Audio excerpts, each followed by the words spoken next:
Buenos días, o noches, o tardes, o la hora que sea en la que estés viendo el video. El punto es que lo estás viendo. Bueno, ya que estamos, este video está hecho para el trabajo final de la materia de Sociología de la Cultura en mi 9º semestre de Sociología. De lo que se trata es de hablar de 3 textos de mi elección a lo largo del curso, mencionar los principales puntos que tratan, para al final dar una reflexión hecha por mí. La primera lectura que escogí fue la de Hombre, del autor Lorité, hecha para el Diccionario Interdisciplinar de Hermenéutica. La segunda es La concepción simbólica de la cultura de Gilberto Jiménez, y la tercera es algunos fragmentos de Pierre Bourdieu, pero bueno, ya más adelante diré cuáles específicamente. Y bueno, decidí grabar algunos fragmentos de mi cotidianidad, puesto que considero que es esa la forma en la que se representa la interiorización más interiorizada de la cultura en el ser humano. Ya después entenderán a qué me refiero. Y pues bueno, espero les guste mucho. La lectura de Hombre, que cabe decir fue la primera que vimos en clase, es una lectura que enfoca su texto en la descripción de la evolución del hombre, tanto cerebralmente como en el sistema de símbolos y signos concretizados en una práctica objetivada que le permite al ser humano representar su realidad. El cerebro, según el autor, aumenta de manera continua, ¿ok? Desde los 500 y 800 centímetros cúbicos del Homo habilis hasta los 1500 centímetros cúbicos del Homo sapiens, ¿no? Posteriormente. A partir de este crecimiento es que se establece globalmente la evolución del Homo como sistema biológico únicamente, así como de su evolución técnico-cultural, con la que se empieza a apreciar una creciente producción y un incremento en los utensilios y rendimientos de la aplicación de estos utensilios, ¿no? La evolución desde esta perspectiva se considera como proyección geométrica de despliegue en línea vertical. Y bueno, en palabras más sencillas, la evolución tiene un alto crecimiento a partir del incremento del volumen del cerebro del ser humano. La evolución del ser humano tiene varios, desencadenantes, ¿no?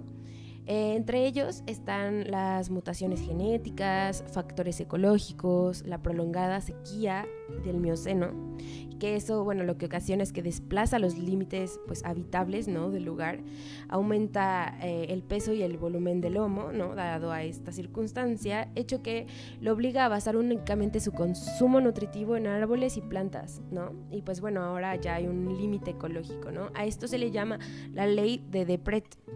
Y ¿qué pasa con esto? Que se origina esta necesidad de reorganizar, ¿no?, los espacios vitales en los que ellos se encontraban. Y esta necesidad orienta al ser humano a una nueva vida adaptada llamada el bipedismo, que consta de caminar únicamente con los pies, ¿no? El bipedismo reduce el instinto como consecuencia, ¿no? Esto es algo muy importante. El ser humano se entiende entonces desde una lógica biológica, es decir, desde imperativos y límites orgánicos, ¿no? Como de una lógica también técnico-cultural que consiste en envolver la estructura orgánica, estratificándola y significándola en formas culturales. Esto quiere decir que se crea otra interpretación de la estructura biológica. Y esta segunda lógica empieza a apreciar al ser humano desde la interpretación y su capacidad por significar una realidad biológica, ¿no? Ya hay este proceso de interpretación y de significación. La vida humana es ese sistema que delimita una franja de mensajes y desencadena un rango de reacciones y respuestas, desarrollando una filtración, ¿no?, de estímulos para activar la recepción de respuestas adecuadas. Pero ¿a qué se refiere esta idea de filtración, ¿no? O sea, como de esos mensajes. Los filtros que establece el ser humano son sumamente importantes, pues concretan una correlación dada. O sea, esta correlación se da en el sistema nervioso y esta correlación es entre los objetos significativos para el organismo y la constancia interna que, este ser tiene de sí mismo y de esos objetos, ¿no? Gracias a la capacidad adaptativa del sistema nervioso. Y ¿qué pasa? Que estos filtros fijan los límites comunicativos y ecológicos de la especie y el mundo vital y permiten una creciente variación en su comportamiento. Y todo lo anterior da pauta y posibilita algo que el autor llama como enagrama, que consiste en lo que podría denominarse como la socialización de los individuos o la integración de informaciones no programadas genéticamente. Ya más o menos con el desarrollo siguiente más o menos van a poder entender mejor este concepto. Otro punto fundamental de la lectura es la reducción del instinto y la transformación del instinto en su contrario, el aprendizaje. El autor dice que la cuestión del aprendizaje en la evolución del ser humano fue la situación más radical de transformación. Es gracias al aprendizaje que se comienzan a ordenar esquemas de la presencia de las cosas en el mundo. La humanización se desencadena con un aprendizaje postural, o sea, aquí se reafirma justamente la idea del bipedismo. Y a partir de ahí, la utensiliación, el lenguaje, la sexualidad, el simbolismo, la religión, la ciencia, todo será posible, pero solo aprendiéndolo. El aprendizaje es la determinación previa del mundo. La vida deja de ser únicamente orgánica para empezar a ser también representación. El aprendizaje conforma una memoria exterior, ¿no?, después de todo este proceso, a la que queda atada la supervivencia del grupo, creando estructuras interpretativas. Esas estructuras interpretativas que surgen de la necesidad de aprender la necesidad frente al caos, o sea, esto surge por justamente una necesidad de ordenamiento del mundo, ¿no? O sea, todo este proceso surge por la necesidad de un ordenamiento del mundo y es a partir del aprendizaje que este mundo se ordena. Entonces, hablemos de los 3 procesos fundamentales de la objetivación del mundo. El primero es la utensialización, donde el ser humano transforma su vida cotidiana y sus ciclos de operaciones a partir de utensilios como huesos, colmillos, astas, que le permiten cazar animales y alimentarse, ¿no? Y bueno, es a partir de la acumulación de los útiles o estos utensilios que empieza a gestarse la memoria exterior de la que les estaba hablando, pues las siguientes generaciones ya tienen como precedente todos esos artefactos creados por sus ancestros y entonces esos utensilios les permitieron al ser humano crear y tener habilidades manuales y con ello desarrollar una presencia mental del futuro y justamente que las generaciones a partir de esta herencia dada, o sea, sigan, o sea, evolucionando justamente estos materiales y estos utensilios y pues justo siga esta línea de crecimiento vertical, ¿no? El segundo proceso es el habla. Su origen es la necesidad sublime de comunicar algo que otros grupos no habían podido. Esta capacidad es la de un ser humano más evolucionado, ya que la reserva semántica no está determinada por estructuras orgánicas, ¿no? Como lo vimos, o sea, las estructuras orgánicas se centran solamente, o sea, a partir de una lógica y la otra lógica, pues es la técnico-cultural, ¿no? Hablar es crear una presencia de cosas en un espacio que no es el de las cosas, sino el de su representación. Aquí vemos otra vez el término representación, el de su presencia mental, el de su interpretación, ¿no? Aquí ya vemos justamente un proceso más allá de lo orgánico. El tercer proceso es la sexualización, que es el residuo evolutivo de un proceso de interiorización, ¿no? Justamente de estas 2 formas, o sea, de relaciones, ¿no?, entre el macho y la hembra. El cambio del cuerpo, ¿no?, como la disminución de la pilosidad y el aumento de la superficie de la piel, la precisión táctil y la extensión de la caricia. Y bueno, también involucra el tiempo de descanso, el sueño, donde justamente podían tener esta interacción, ¿no? Una bifurcación del ritmo reproductor y del ritmo del deseo. El siguiente texto es el de Gilberto Jiménez, que continúa la idea del símbolo, el signo, la interpretación y la representación, y yo considero que esos son los temas más fundamentales en el desarrollo de su planteamiento. También me parece importante decir que en Jiménez es sumamente perceptible su influencia bordiana y gertziana. Y bueno, el autor plantea la cultura como proceso simbólico de la sociedad y se define mediante este. La cultura es el conjunto de hechos simbólicos presentes en una sociedad, o precisamente como la organización social del sentido, como pautas de significados históricamente transmitidos y encarnados en formas simbólicas. Eso, justamente por eso digo lo de Bourdieu, porque eso me parece tan influenciado por Bourdieu, ¿no? En donde dice sentido como pautas de significados históricamente transmitidos y encarnados, ¿no? Justamente ha habido el concepto de habitus.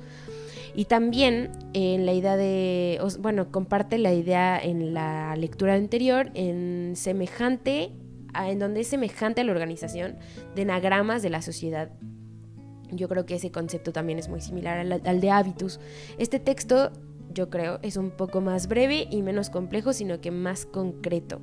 La cultura como la acción y el efecto de cultivar simbólicamente la naturaleza interior y exterior de la especie humana, haciéndola fructificar en complejos sistemas de signos que organizan, moldean, confieren sentido a la totalidad de las prácticas sociales. Pero bueno, antes que nada es importantísimo definir lo simbólico tomando como consideración la influencia de Clifford Geertz, como lo mencioné, en el autor. Lo simbólico, desde esta perspectiva, es el mundo de las representaciones sociales materializadas en formas sensibles y que pueden ser expresiones, artefactos, acciones, acontecimientos y alguna cualidad o relación, no solo la cadena fónica o la escritura, ¿no? Como suele pensarse el lenguaje, sino también los modos de comportamiento, prácticas sociales, usos y costumbres, vestidos, alimentos, vivienda, objetos y artefactos, la organización del espacio y del tiempo en ciclos festivos, etcétera, ¿no? Aquí ya vemos justamente, o sea, ya no una idea como muy rígida de lenguaje simbólico, sino, o sea, también a partir de la acción social, ¿no? De la acción humana. Lo simbólico, según el autor, se enfrenta a 3 problemáticas principales: la problemática de los códigos sociales, la problemática de la producción de sentido y la problemática de la interpretación o del reconocimiento. La primera problemática hace referencia al carácter ubicuo, o sea, totalizador de la cultura. Este se encuentra en todas las manifestaciones de la vida individual y colectiva. La dimensión simbólica está en todas partes. Eso quiere decir este planteamiento, ¿no? La dimensión cultural también. Se verbaliza en el discurso, se cristaliza en el mito, en el rito, en el dogma. Y pues bueno, esto incorpora artefactos, gestos, posturas corporales, ¿no? Y así. La segunda problemática trata de que la realidad del símbolo no se agota en su función de signo, sino que abarca también diferentes empleos que hacen de los usuarios para actuar sobre el mundo y transformarlo en función de sus intereses, ¿no? Aquí también lo veo mucho reflejado desde esta idea de acción social que ya les relaté hace unos breves instantes, ¿no? Usos, costumbres, vestido, alimentación, etcétera. El símbolo y la cultura no son solamente un significado producido para ser descifrado como texto, ¿no? Sino también un instrumento de intervención sobre el mundo y un dispositivo de poder. Esto ya es así, boom. En conclusión, los sistemas simbólicos son al mismo tiempo representaciones y orientaciones para la acción. La tercera problemática habla de la autonomía y la relativa coherencia de la cultura. ¿Ok? Esto porque responde por definición a la lógica de una estructura simbólica, o sea, no está ahí dada solo al aire, sino está, es coherente con una estructura simbólica. Las prácticas culturales se concentran por lo general en torno a nudos institucionales poderosos, como el Estado, las iglesias, las corporaciones, más media, actores culturales, y bueno, estos también están dedicados a administrar y a organizar sentidos. De aquí surge la idea de una especie de mapa cultural donde impositivamente se asigna un lugar a todos y cada uno de los actores sociales. Yo creo que con Bourdieu la descripción del campo y eso va a quedar mucho más claro. Con este mapa hablamos de una centralidad y una cultura dominante que los diseña. La cultura, desde su carácter transversal, penetra todos los aspectos de la sociedad, de la economía política, de la alimentación, de la sexualidad, de las artes, de la salud, de la religión. La cultura está presente en el mundo del trabajo, en el tiempo libre, en la vida familiar, en la cotidianidad, en la jerarquía social, en las innumerables relaciones interpersonales que constituyen tanto el terreno propio como el de la colectividad. A pesar de la totalidad de la cultura, el ser humano nunca puede experimentar simultáneamente y sucesivamente toda la totalidad de los artefactos simbólicos. Un texto cultural es un conjunto limitado de signos o símbolos relacionados entre sí, en virtud de todos sus significados, y estos contribuyen a producir los mismos efectos o tienden a desempeñar las mismas funciones, ¿no? Pero pues bueno, o sea, justamente es tan amplio que un ser humano o una individualidad pues no puede justo, ¿no? O sea, vivir y presenciar y tener en cuenta la totalidad de la cultura. Por último, la lectura habla de la interiorización de la cultura.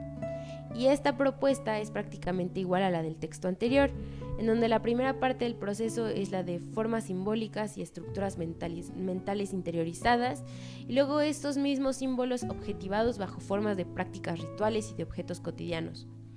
No existe cultura sin actores y ni actores sin cultura. Llegando a la parte final del video, tenemos la lectura de Bourdieu, donde ya se concretiza la idea del lenguaje, de palabra, de las relaciones de poder y de jerarquización que se llevan a cabo dentro de un campo perteneciente al espacio social y bla, bla, bla, tantos conceptos de Bourdieu. Pero bueno, me voy a centrar en estos apartados, ¿no? Que es qué significa hablar y algunas propiedades de los campos. Primero que nada, Bourdieu comienza el apartado de lo que quiere decir hablar ya de forma tajante con la idea de monopolización de la palabra, o al menos eso es lo que yo creo. Esta monopolización consta de la posesión de la palabra por un locutor, ya sea una institución o un sector de la población. Al tener el monopolio, obtiene la posibilidad de ser arbitrario con sus intereses. Este monopolio se lleva a cabo en un mercado lingüístico. El discurso que producimos es el resultado de la competencia entre los locutores por el monopolio de la palabra en el mercado donde se lleva a cabo. Cualquier situación lingüística funciona como un mercado en el cual el locutor coloca sus productos y lo que él produzca para este mercado dependerá de sus previsiones sobre los precios que alcanzarán sus productos. O sea, aquí también tenemos acá de que influencia marxista en Bourdieu, pero justo, o sea, ya tenemos toda una idea súper pues establecida, ¿no? Con la idea de monopolización de la palabra, la de un monopolio, ¿no? O sea, un mercado lingüístico en donde hay competidores, el discurso es el resultado de la competencia, ¿no? Entre estos competidores, ¿quiénes son los locutores? ¿No? Es todo una locura, Bourdieu es una locura. Así, cualquier situación lingüística funciona como un mercado en el cual se intercambia algo. Aquí estamos hablando de intercambios. Y pues bueno, en este intercambio de algo estamos hablando de intercambio de palabras, ¿no? Pero estas palabras no solo están hechas para comprenderse. La relación de comunicación no es una simple relación de comunicación, sino también una relación económica en la cual está en juego el valor del que habla, ¿no? Estamos hablando de integridad ya, ¿no? O sea, como de justo una relación de intereses económicos, ¿no? Y entonces eso ya también está muy fuerte. El lenguaje está ligado al aprendizaje y ese aprendizaje a la aceptabilidad del discurso por parte de los receptores, ¿no? Aquí ya no solo estamos hablando de locutores, sino también de receptores. Esta relación y esta aceptabilidad equivale a decir que aprender un lenguaje es aprender al mismo tiempo qué tan redituable será en tal situación o en cual situación. La aceptabilidad es como una liturgia, y aquí ya estamos hablando casi de que justo como un credo religioso, ¿no? Es un lenguaje ritualizado que está enteramente codificado. Lo mismo ocurre con la enseñanza. Para que funcione el discurso profesoral, esto es literal de Bourdieu, común, que se enuncia y recibe como algo natural, se requiere una relación de autoridad-creencia, ¿no? Justo una relación de poder en el que el locutor, o sea, esté dado de un lenguaje legítimo, y justamente ese lenguaje legítimo que es justamente ritual, o sea, dogma, liturgia, y está estructurado tan precisamente que pueda ser influencia para el receptor, ¿no? Una relación entre un emisor autorizado y un receptor dispuesto a recibir lo que aquel dice, a creer que merece la pena decirse, ¿no? Es el caso extremo de un lenguaje que no es comprendido, pero que está autorizado. A pesar de todo, funciona en ciertas condiciones como el lenguaje y satisface emisores y receptores. En situación de crisis, este lenguaje deja de funcionar, ¿no? Ya no produce su principal efecto y entonces deja de tener este proceso de aceptabilidad, que es el de hacer creer, hacer respetar, aceptar hacer que se acepte, ¿no? Aunque no se le comprenda, o sea, estamos hablando de imposición realmente. El mercado lingüístico está determinado por leyes específicas. El lenguaje es en sí mismo el imperio, dentro de un imperio, o sea, es un imperio. En este imperio hay locutores autorizados y locutores no autorizados. Interferencia lingüística que crea el solo hecho de la relación entre un competente y un incompetente, entre un locutor autorizado y otro que no se siente autorizado. ¡Qué fuerte! Un lenguaje legítimo es un lenguaje con formas monológicas y sintácticas legítimas, ¿ok? Un lenguaje que responde a criterios acostumbrados de gramaticalidad y que dice constantemente lo que se dice bien, ¿no? Aquí estamos hablando, por ejemplo, de la Real Academia Española y, por ejemplo, podríamos poner de ejemplo, ¿no? La comunidad LGBT y justo toda este intento por hablar de manera inclusiva, ¿no? Y toda esta renegación, porque al final es un lenguaje dominante, es un lenguaje legítimo, aceptado por toda esta liturgia, ¿no? O sea, por este ente académico tan reconocido, y entonces, pues, sabemos que es una dominación y que es una relación de poder. El siguiente apartado habla acerca de algunas propiedades de los campos. El concepto de campo en Bourdieu, que es un concepto muy importante en el hilo fundamental del autor. La definición de qué es un campo es muy importante y entonces es la que voy a abordar pues en los siguientes renglones. Son espacios estructurados de posiciones. Existen leyes generales de los campos. En cualquier campo encontramos una lucha cuyas formas específicas habrá que buscar cada vez entre el recién llegado que trata de romper los cerrojos del derecho de entrada y el dominante que trata de defender su monopolio y de excluir a la competencia. Para que funcione un campo es necesario que haya algo en juego y que la gente esté dispuesta a jugar, ¿no? Justamente aquí, por ejemplo, está en juego el lenguaje, ¿no? Y la forma hegemónica del lenguaje inclusivo, por ejemplo. Y pues claramente los que están intentando entrar en esos cerrojos súper cerrados y súper ortodoxos y súper dogmáticos, pues esta comunidad LGBT que ha estado en lucha, ¿no? En disputa, ¿no? Entre justamente estas posiciones en el campo. Es súper impresionante cómo lo hace Bourdieu, pero lo hace muy bien. El campo tiene cierta estructura específica.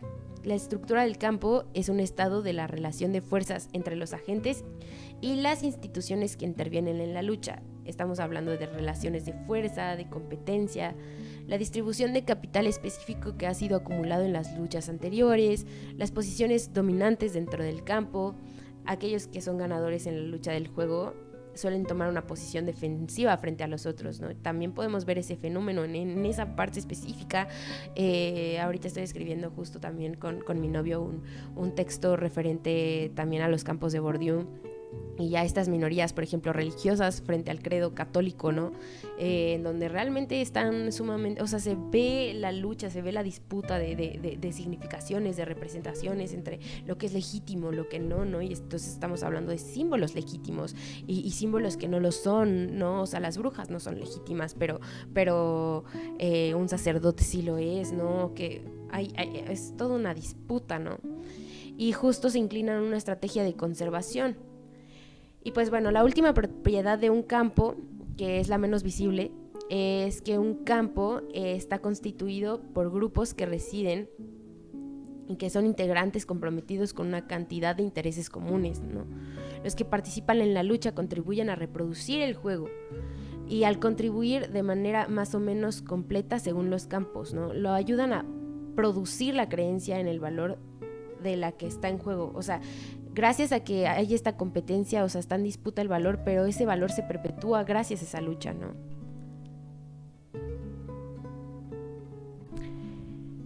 Como lo escucharon a lo largo de todo el video, las lecturas tienen preceptos y propuestas bastante complejas con respecto a cómo concebir la realidad social del ser humano. Tenemos por un lado una lectura que se centra mucho en la evolución del ser humano, tanto de estructuras orgánicas como de la técnico-cultural, ¿no? El ser humano es ser humano debido a su capacidad de significación, de representación de la realidad, ya sea por medio de símbolos o de su condensación en signos y por medio de prácticas rituales que materializan dichas representaciones en la realidad material. La construcción de utensilios es toda una práctica ritual, ¿no? Cazar el animal, obtener sus huesos, tallarlos con las manos, las piedras, el fuego, todo con el fin de ayudarlos a su supervivencia. Y todo ese aprendizaje conforma una memoria que se transmite socialmente generación tras generación, como enagramas, como hábitos, como sistemas complejos de representaciones articuladas con acciones. Y pues bueno, a mi consideración esta concepción del lenguaje la hallo mucho desde la idea de evolución de un sistema complejo. Toda esta concepción se centra en la evolución del cerebro y con ello del ser humano y de las representaciones. Es un texto que me parece un poco orientado a la concepción del progreso lineal y vertical. Y yo personalmente no soy muy allegada a esa concepción del lenguaje. Tengo que ser honesta en este preciso momento y decir que soy enteramente fan de Walter Benjamin. Entonces, también efectivamente su propuesta de lenguaje ligada enteramente a la idea de Dios. Y pues bueno, o sea, por eso es que tendré que hacer otro video, supongo. Pero bueno, solo decir que Benjamin concibe la polisemia como la segunda caída de la Torre de Babel y como uno de los grandes males del ser humano, y eso es como wow. La concepción bordiana y de Jiménez, a pesar de que es rígida, estructural y sistemática, es sumamente compleja y ayuda mucho en la sociología en el estudio de la realidad social, de acuerdo a un contexto histórico concreto en el que operan los campos. Bourdieu es un personaje al que le ha llegado cariño porque me ha sido muy útil en diversos análisis, como les conté hace un rato, en lo de discriminación a minorías religiosas, y Gilberto Jiménez también estudia la religión y el fenómeno de la religiosidad popular, y pues bueno, yo soy tu tía la más hashtag amo la sociología de la religión, entonces pues sí, me han ayudado mucho.